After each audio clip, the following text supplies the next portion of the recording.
Hey folks, this clip is brought to you by the fastest growing sports book in Tennessee, ZenSports. Enter code A-to-Z-T-N, A-T-O-Z-T-N to earn a welcome bonus that gives you 5% cash back on your total betting volume for your first 15 days of betting. That is ZenSports. But before we move on to talking specifically about Creighton, anything else with the Texas game, Zach, you want to cover? Yeah, I mean, not really. I think you got to maybe.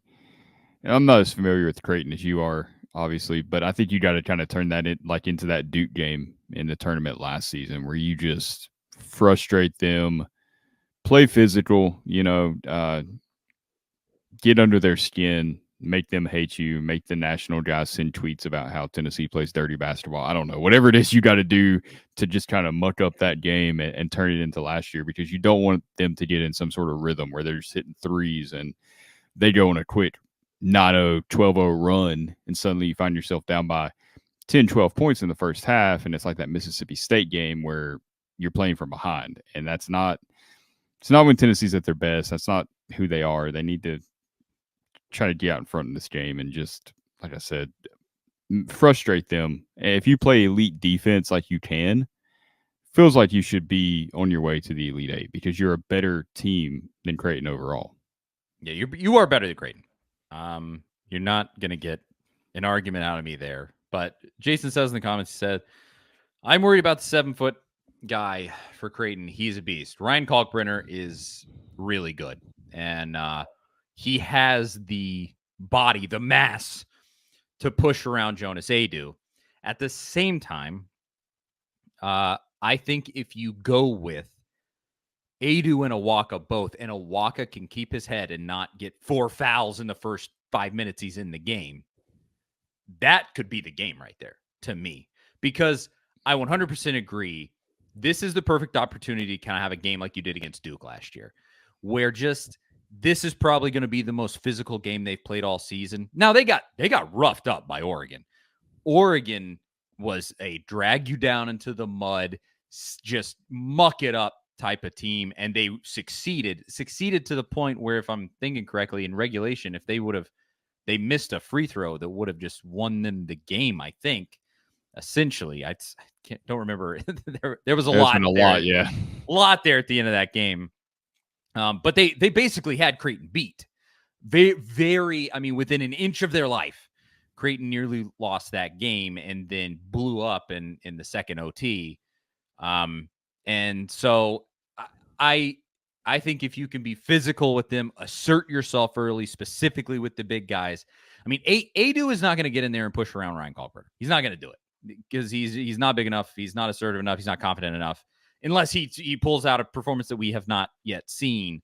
I personally don't think that Adu can do that, but I think if you can have that duo in there, or maybe Awaka comes in, and now Awaka could push around almost anybody. He's incredibly strong, and you can assert yourself there, establish the perimeter, have Connect actually make shots, because you're going to have to make shots in this one, period, point blank. As I said, it's in terms of the amount of threes that this team puts up and just the shots that they get up, it's kind of similar to Alabama, but they're not going to run like Alabama in the same way, thankfully.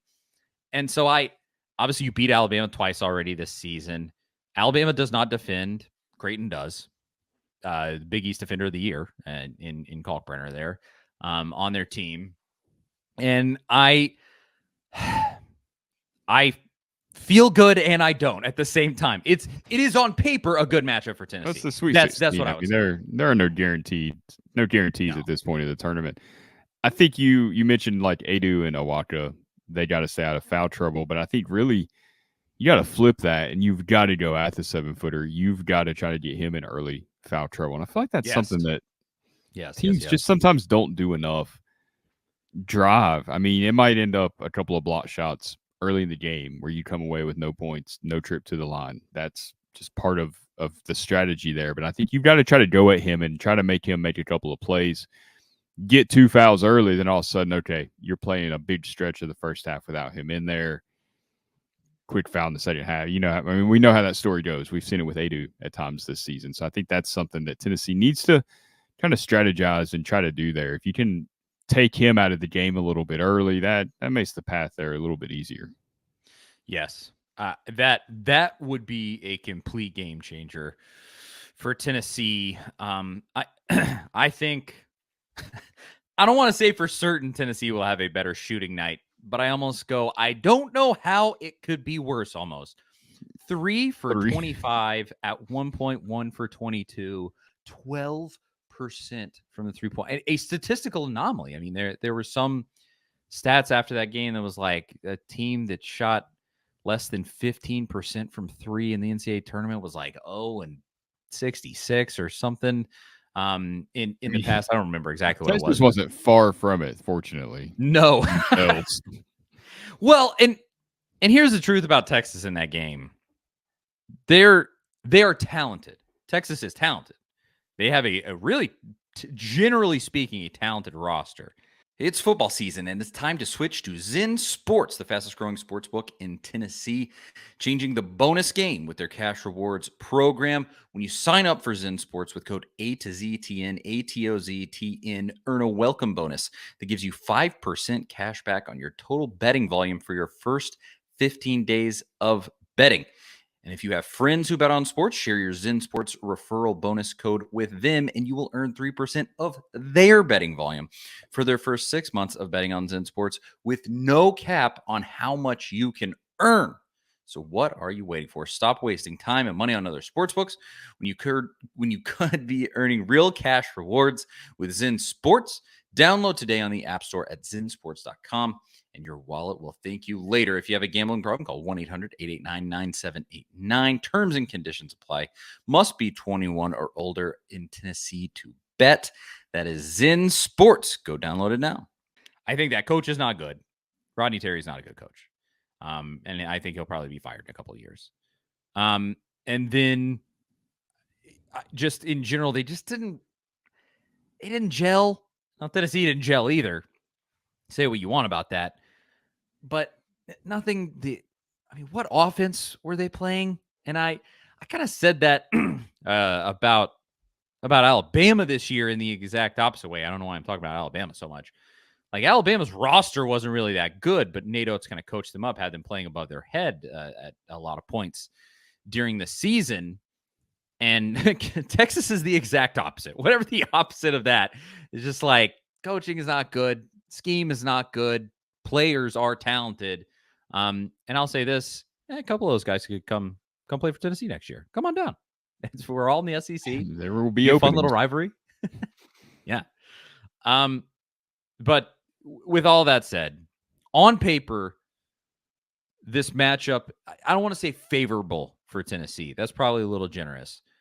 But it comes out in Tennessee's favor when I look at it. Tennessee, I believe, a 2.5-point favorite in Vegas. And I don't know what I think is going to happen. What do you think is going to happen, Zach? I'll throw it to you.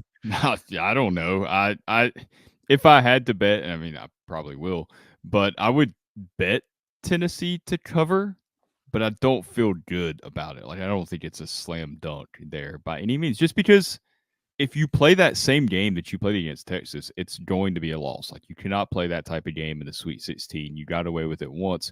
And I'm not saying I think Tennessee's going to play that type of game. I'm kind of like you.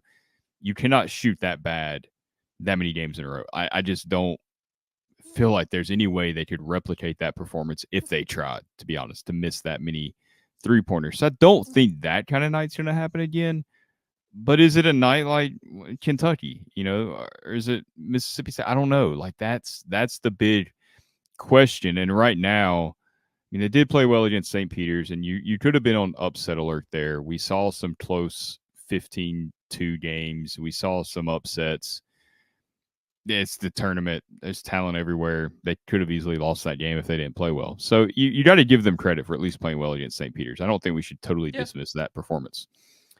But you got to be that team against Creighton. You just cannot be the team you were against Texas. And that's the team we've seen more of the last couple of weeks. And that's what's concerning to me. Yeah, exactly. Everybody's been saying it, I feel like, after that game is, well, hopefully that's the bad game. Hopefully that's the one. And historically speaking, in teams that make deep runs in March, you're going to have a game like that. Generally speaking, you're not going to blow every team out. And, weird stuff happens where just the ball bounces a certain way. And like a guy who's a future financial planner drops 40 on you, like with Kentucky, it just sometimes that stuff happens. And so here against Creighton, they have the future financial advisors that could drop 40 on you. They do.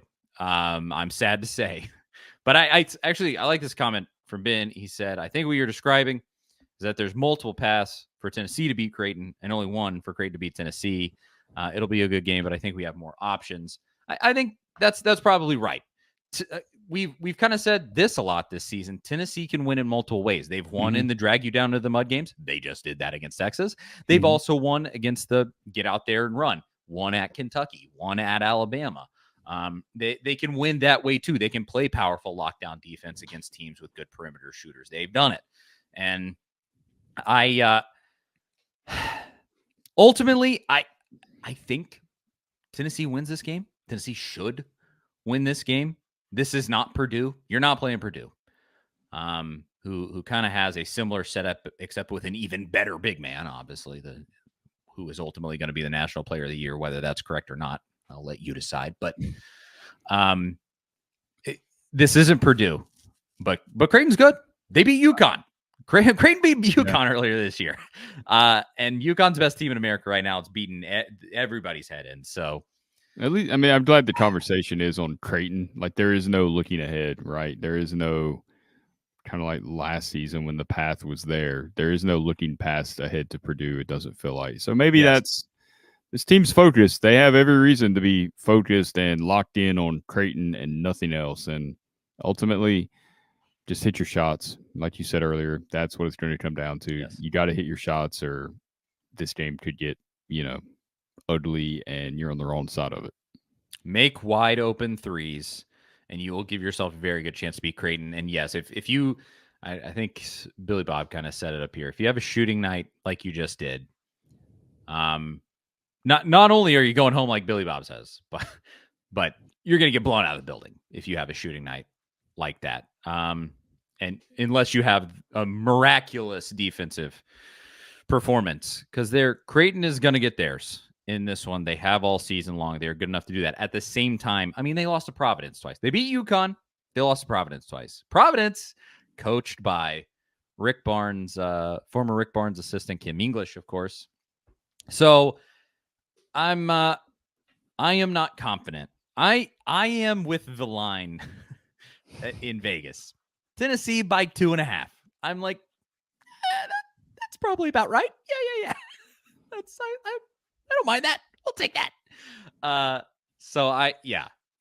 That's how I'm feeling.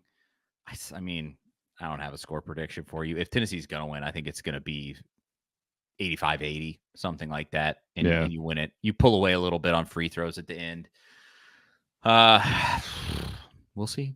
We'll see what happens there. Anything else with basketball, Zach, before we move on to a little bit of spring ball? Yeah, I think that pretty much covers it. We'll just be crossing our fingers late, super late Friday night. And if you know how Tennessee sports go, that Purdue Gonzaga game will probably go to double overtime, and it will be 11 o'clock before Tennessee tips off on Friday night. We were literally making plans. Tennessee won that game.